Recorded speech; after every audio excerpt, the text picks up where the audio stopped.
ஹரே கிருஷ்ணா. பகவத் தரிசனத்திலிருந்து ஒரு கட்டுரை. அனைவரும் கடவுளை காணலாம். வழங்கியவர் தெய்வ திரு ஆனாச்சான பக்திவேதாந்த சுவாமி ஸ்ரீல பிரபுபாதா அவர்கள். கடவுளை நேருக்கு நேராக காண பலரும் விரும்புகின்றனர்.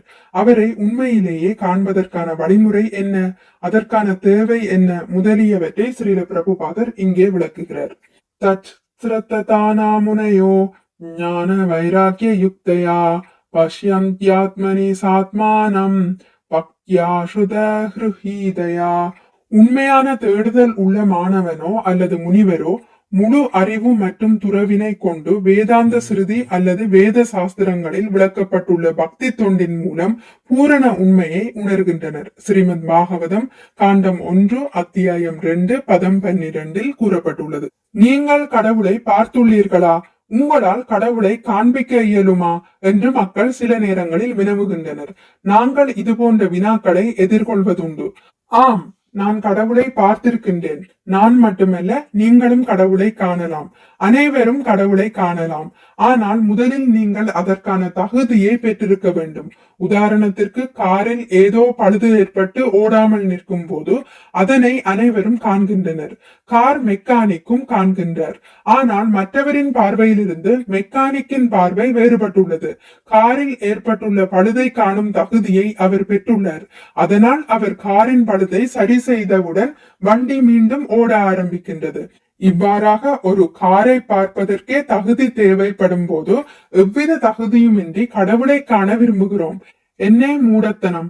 மக்கள் எந்த அளவிற்கு முட்டாள்களாகவும் அயோக்கியர்களாகவும் இருக்கின்றனர் என்றால் தங்களது கற்பனையான தகுதிகளை கொண்டு கடவுளை காண விரும்புகிறார்கள். கிருஷ்ணர் பகவத்கீதையில் கூறுகிறார், நாகம் பிரகாஷ சர்வஸ்ய யோக மாயா சமாவ்ருத. நான் அனைவருக்கும் வெளிப்படுவதில்லை. என்னுடைய சக்தியான யோக மாயை என்னை அவர்களிடமிருந்து மறைத்து விடுகிறது என்று கிருஷ்ணர் கூறுகிறார். எனவே கடவுளை உங்களால் எவ்வாறு காண இயலும்? நிலைமை இவ்வாறு இருக்க, உங்களால் கடவுளை எனக்கு காண்பிக்க முடியுமா, நீங்கள் கடவுளை பார்த்துள்ளீர்களா என்பன போன்ற அயோக்கியத்தனம் உலகில் காணப்படுகிறது. கடவுள் இவர்களுக்கு ஒரு விளையாட்டு பொருளாகி விட்டார்.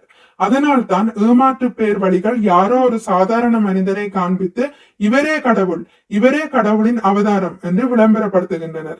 நமாம் துஷ்கிருதினோ மூடா பிரபத்யந்தேன ராதமா. பாவகரமான அயோக்கியர்கள், முட்டாள்கள், மனிதரில் கடைநிலையோர் இவர்கள்தான் கடவுளை காண்பிக்க முடியுமா எனும் கேள்வியை எழுப்புவர். கடவுளை காண்பதற்கு உங்களிடம் என்ன தகுதி இருக்கிறது? தத் சரத்ததானா முனைய. ஒருவன் முதலில் நம்பிக்கை உடையவனாக இருக்க வேண்டும்.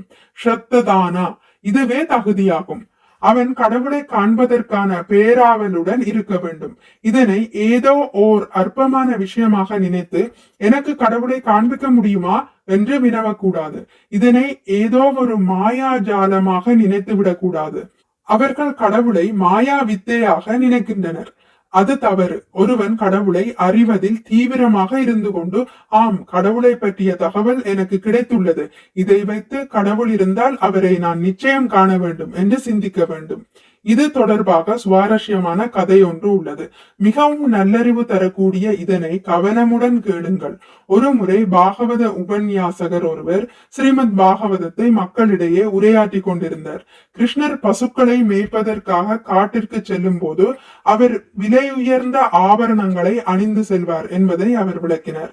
அந்த மக்களிடையே திருடன் ஒருவனும் இருந்தான். அவன், நான் ஏன் விருந்தாவனம் சென்று அந்த பையனிடமிருந்து கொள்ளையடிக்க கூடாது? அவன் பல்வேறு விலை உயர்ந்த ஆபரணங்களுடன் காட்டில் உலாவுகிறான். நான் அங்கு சென்று அவனை பிடித்து எல்லா நகைகளையும் திருடலாமே என்று யோசிக்கலானான். அவனது அந்த நோக்கம் படிப்படியாக தீவிரமடைந்தது. அந்த பையனை கண்டுபிடித்து விட்டால் ஒரே இரவில் நான் கோடீஸ்வரனாகி விடுவேன் என்று அவன் சிந்திக்கலானான். கிருஷ்ணரை பார்த்தாக வேண்டும், கிருஷ்ணரை நிச்சயம் பார்த்தாக வேண்டும் என்ற எண்ணமே அவனது தகுதியாக இருந்தது.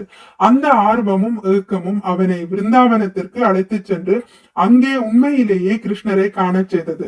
பாகவத உபன்யாசகர் கிருஷ்ணரை பற்றி எவ்வாறு விளக்கினாரோ அதே விதத்தில் அவன் கிருஷ்ணரை கண்டான். கிருஷ்ணா, நீ ரொம்ப நல்ல பையன் என்று கிருஷ்ணரிடம் கூறிய திருடன் அத்தகு முகஸ்துதியின் மூலமாக நகைகளை எளிதாக எடுத்துக்கொள்ள நினைத்தான். சிறிது நேரம் கழித்து தன்னுடைய உண்மை நோக்கத்தை வெளிப்படுத்தினான்.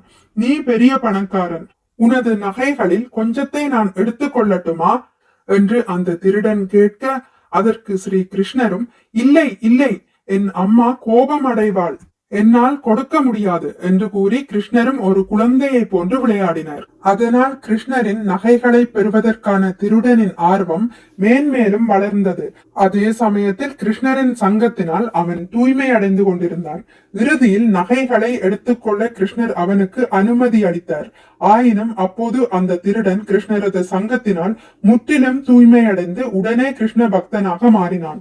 இவ்வாறாக ஏதேனும் ஒரு வகையில் நீங்கள் கிருஷ்ணரின் சங்கத்தை பெற்றால் நீங்களும் தூய்மை பெறுவீர். கிருஷ்ணரை காண பேராவல் கொண்டிருந்த கோபியர்களையும் இதற்கு உதாரணமாக காணலாம். அவர்கள் கிருஷ்ணரின் அழகினால் கவரப்பட்டு அவரிடம் வந்தனர். அவர்கள் இளம் பெண்களாக இருந்தனர். கிருஷ்ணரோ மிகவும் அழகானவராக இருந்தார். அவர்கள் கிருஷ்ணரை அணுகிய போது காம எண்ணத்துடன் வந்தனர். இருப்பினும் கிருஷ்ணர் மிகவும் தூய்மையானவர் என்பதால் அவர்கள் முதல் தர பக்தர்களாயினர். கோபியர்களின் பக்தியை யாருடனும் ஒப்பிட முடியாது. ஏனெனில் அவர்கள் கிருஷ்ணரை ஆத்மார்த்தமாக நேசித்தனர். அதுவே அவர்களின் தகுதி. அவர்கள் எந்த அளவிற்கு கிருஷ்ணரை நேசித்தனர் என்றால், நள்ளிரவில் கிருஷ்ணருக்காக வீட்டை விட்டு வெளியேறிய போது அவர்கள் தங்களது குடும்பம், நற்பெயர் என எதையும் பொருட்படுத்தவில்லை. கிருஷ்ணரின் குழலோசையை கேட்ட மாத்திரத்தில் அவர்கள் அனைவரும் வீட்டை விட்டு தப்பியோட முயன்றனர். அவர்களுடைய தந்தைமார்கள், சகோதரமார்கள், கணவன்மார்கள் என அனைவரும் எங்கே செல்கிறீர்கள், இந்த நள்ளிரவில் எங்கே செல்கிறீர்கள் என்று கூறிய போதும் கோபியர்கள் அதனை பொருட்படுத்தவில்லை. தங்கள் பிள்ளைகள், குடும்பம் என அனைத்தையும் அவர்கள் உதாசீனப்படுத்தினர். கிருஷ்ணரிடம் செல்ல வேண்டும் என்பதே அவர்களின் ஒரே எண்ணமாக இருந்தது. இந்த ஆர்வமே நமக்கான தேவை. கிருஷ்ணரை காண நாம் மிகுந்த ஆர்வமுடன் இருக்க வேண்டும். கிருஷ்ணரை சந்திப்பதற்கு செல்லக்கூடாது என்று பலவந்தமாக தடுக்கப்பட்ட சில கோபியர்கள் அந்த பிரிவு துயரால் தங்களது உயிரை துறந்தனர். எனவே இந்த விஷயத்தில் ஆர்வமே மிகவும் அவசியம். அப்போது உங்களால் கடவுளை காண முடியும். நீங்கள் கொள்ளைக்காரனாக, காம எண்ணம் உடையவனாக, கொலைகாரனாக அல்லது எப்படி வேண்டுமானாலும் இருக்கலாம். ஆனால் கிருஷ்ணரை காண்பதற்கான ஆர்வம் உங்களிடம் இருக்க வேண்டும். அப்போது உங்களால் கிருஷ்ணரை காண இயலும். கிருஷ்ணரை காண்பதற்கு நாம் எந்த அளவிற்கு ஆர்வமுடன் உள்ளோம் என்பதை பொறுத்து கிருஷ்ணர் நமக்கு பிரதிபலிக்கிறார். உங்களிடம் காம எண்ணம் இருக்கலாம், அல்லது அவரது நகைகளை கொள்ளையடிக்கும் எண்ணம் இருக்கலாம், அல்லது எப்படி வேண்டுமானாலும் இருக்கலாம். ஏதேனும் ஒரு வகையிலாவது கிருஷ்ணரால் கவரப்பட்டு அவரை காண்பதற்கான ஆர்வம் உங்களிடம் இருக்குமெனில் அதற்கான உங்களது அனைத்து முயற்சிகளும் நிச்சயம் வெற்றி பெறும். ஆனால் நீங்கள் கிருஷ்ணரை மட்டுமே விரும்ப வேண்டும். இது தொடர்பாக ஸ்ரீல ரூப கோஸ்வாமி ஸ்லோகம் ஒன்றை இயற்றியுள்ளார். ஸ்மேரான் பங்கி த்ரய பரிசிதாம் சாசி விஸ்தீர்ண திருஷ்டிம் வம்சி நியஸ்தாதர கிஷலயாம் உஜ்வலாம் சந்திரகேன கோவிந்தாக்யாம் ஹரிதனும் இதகேஷி தீர்த்தோபகண்டே மா பிரேக்ஷிஷ்டாஸ்தவயதி ஷகே பந்து ஷங்கே ஸ்திரங்கம். ஒரு கோபி மற்றொரு கோபிக்கு அறிவுரை கூறுகிறாள். அன்புள்ள தோழியே, யமுனையின் கேசி படித்துறைக்கு அருகே புல்லாங்குழலை இசைத்தபடி கோவிந்தன் எனும் பாலகன் நின்று கொண்டுள்ளான். அவன் மிகவும் அழகானவன். பௌர்ணமி நிலவொளியில் மிகுந்த அழகுடன் காணப்படுகிறான். பிள்ளைகள், கணவன் மற்றும் இதர குடும்ப உறுப்பினர்களுடன் இந்த பௌதிக உலகில் மகிழ்ச்சியாக இருக்க நீ எண்ணினால் தயவு செய்து அங்கே செல்லாதே. பங்கீத்ரய. கிருஷ்ணர் 3 வளைவுகளுடன் புல்லாங்குழலை இசைத்தபடி நிற்கிறார். அது கிருஷ்ணரின் 3 வளைவுகள் கொண்ட திரிபங்க ரூபம் என்று அறியப்படுகிறது. ஒரு கோபி மற்றொரு கோபியிடம் கூறுகிறாள், நீ இந்த ஜட உலகில் அதிக மகிழ்ச்சியுடன் வாழ எண்ணினால் கிருஷ்ணரை பார்ப்பதற்கு செல்ல வேண்டாம். கருத்து என்னவெனில், ஒரு முறை நீங்கள் கிருஷ்ணரை பார்த்து விட்டால் இந்த அபத்தமான பௌதிக இன்பங்களை மறந்து விடுவீர்கள். இதுவே கிருஷ்ணரை காண்பதால் ஏற்படும் விளைவாகும். கிருஷ்ணரை கண்ட துருவ மகாராஜர் கூறினார், ஸ்வாமின் கிருதார்த்தோஸ்மி வரம் ந யாச்சே. அன்பார்ந்த பிரபுவே, நான் வேறெதையும் விரும்பவில்லை. துருவ மகாராஜர் தமது தந்தையின் அரசாட்சியை பெறும் நோக்கத்துடன் கிருஷ்ணரை அணுகினர். அவர் கிருஷ்ணரை கண்டபொழுது கிருஷ்ணர், உனக்கு வேண்டிய வரத்தை பெற்றுக்கொள் என்று கூறினர். துருவரோ, பகவானே, எனக்கு எந்த ஆசையும் இல்லை என்று பதிலளித்தார். இதுவே கிருஷ்ணரை காண்பதாகும். கிருஷ்ணரை காண்பதற்கான உங்களது நோக்கம் எதுவாக இருப்பினும் அவரை காண்பதற்கு நீங்கள் விரும்பினால் உங்களது பேரார்வத்தின் காரணமாக எவ்வகையிலாவது நீங்கள் கிருஷ்ணரை தரிசிப்பீர்கள். இந்த பேரார்வமே கிருஷ்ணரை காண்பதற்கான தகுதியாகும். மற்றொரு ஸ்லோகத்தில் ரூப கோஸ்வாமி கூறுகிறார், கிருஷ்ண பக்தி ரச பாவிதாமதி கிரியதாம் யதி குதோபி லப்யதே. நான் பயன்படுத்தக்கூடிய கிருஷ்ண உணர்வு என்னும் வார்த்தை இந்த கிருஷ்ண பக்தி ரச பாவிதா எனும் வரியிலிருந்து வந்ததாகும். கிருஷ்ண பக்தி ரசம், கிருஷ்ண உணர்வு எங்கேனும் கிடைக்கும் எனில் தாமதிக்காமல் அதனை உடனே வாங்கிக் கொள்ளுங்கள், அது மிகவும் இனிமையானது என்று ஸ்ரீல ரூப கோஸ்வாமி அறிவுறுத்துகிறார். கிருஷ்ண பக்தியை இந்த கிருஷ்ண பக்தி இயக்கத்திடமிருந்து நீங்கள் பெற்றுக் கொள்ளலாம். இது ஓர் அருமையான விஷயம். ஆனால் அதற்கு விலை கொடுக்க வேண்டும். என்ன விலை? தத்ர லௌல்யம் அபிமூல்யம் ஏகலம். பேரார்வம் எனும் விலையை கொடுப்பதன் மூலம் நீங்கள் கிருஷ்ணரை உடனடியாக அடையலாம். கிருஷ்ணர் ஒன்றும் ஏழை அல்ல. கிருஷ்ணரை மற்றவர்களுக்கு வழங்கும் கிருஷ்ண பக்தனும் ஏழை அல்ல. கிருஷ்ண பக்தன் கிருஷ்ணரை இலவசமாக விநியோகிக்கின்றான். வெறுமனே உங்களின் பேரார்வத்தின் மூலமாக நீங்கள் அவரை வாங்க வேண்டும். ஒருவர் ஆர்வம் தானே, அதுதான் என்னிடம் உள்ளதே என்று நினைக்கலாம். ஆனால் அது அவ்வளவு எளிதல்ல. ஜன்ம கோடி சுக்ருத்தைர்ன லப்யதே. கோடிக்கணக்கான பிறவிகள் புண்ணிய காரியங்களை செய்தாலும் இந்த ஆர்வத்தினை அடைய இயலாது. நீங்கள் வெறுமனே புண்ணிய காரியங்களை செய்து கொண்டே போகலாம், அதனால் இந்த ஆர்வம் கிடைக்காது. எனவே இந்த ஆர்வம் மிகவும் முக்கியமானது. இந்த ஆர்வத்தை பக்தர்களின் சங்கத்தினால் மட்டுமே எழுப்பவியலும். எனவேதான் நாங்கள் இந்த ஆர்வத்தை பெறுவதற்கு அனைவருக்கும் வாய்ப்பளிக்கின்றோம். அப்போது நீங்கள் கடவுளை நேருக்கு நேராக காணலாம். இந்த வாழ்க்கை கிருஷ்ணரை காண்பதற்கானது, நாய்களையும் பன்றிகளையும் போன்று ஆவதற்கு அல்ல. துரதிர்ஷ்டவசமாக இன்றைய நவீன நாகரிகம் மக்களை நாய்களாகவும் பன்றிகளாகவும் மாறுவதற்கு பயிற்சி அளிக்கின்றது.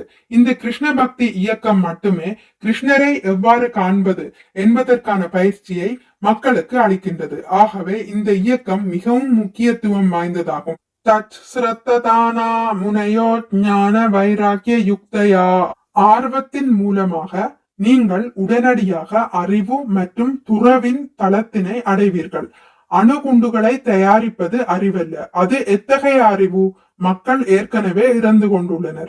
நீங்கள் அவர்களின் இறப்பை துரிதப்படுத்தும் வகையில் அணுகுண்டை தயாரித்துள்ளீர்கள். இதனை அறிவு என்று எவ்வாறு கூற இயலும்? ஆனால் நாங்கள் அந்த இறப்பை தடுக்கும் அறிவான கிருஷ்ண பக்தியை வழங்குகிறோம். இதுவே சிறந்த அறிவாகும். ஞான வைராக்கிய யுக்தையா. இந்த அறிவை பெற்றவுடன் நீங்கள் இந்த அபத்தமான பௌதிக இன்பத்தின் மீதான பற்றுதலை இழப்பீர். மிக்க நன்றி. ஹரே கிருஷ்ணா. உங்களுக்கு இந்த வீடியோ பிடித்திருந்தால் லைக் பண்ணுங்கள், ஷேர் பண்ணுங்கள், சப்ஸ்கிரைப் பண்ணுங்கள். நோட்டிபிகேஷன் பெல்லை அழுத்துவதன் மூலம் அடுத்த பதிவுகள் உங்களை வந்தடையும். பகவான் ஸ்ரீ கிருஷ்ணரை பற்றி கேட்டு மகிழ்வோம். ஹரே கிருஷ்ணா.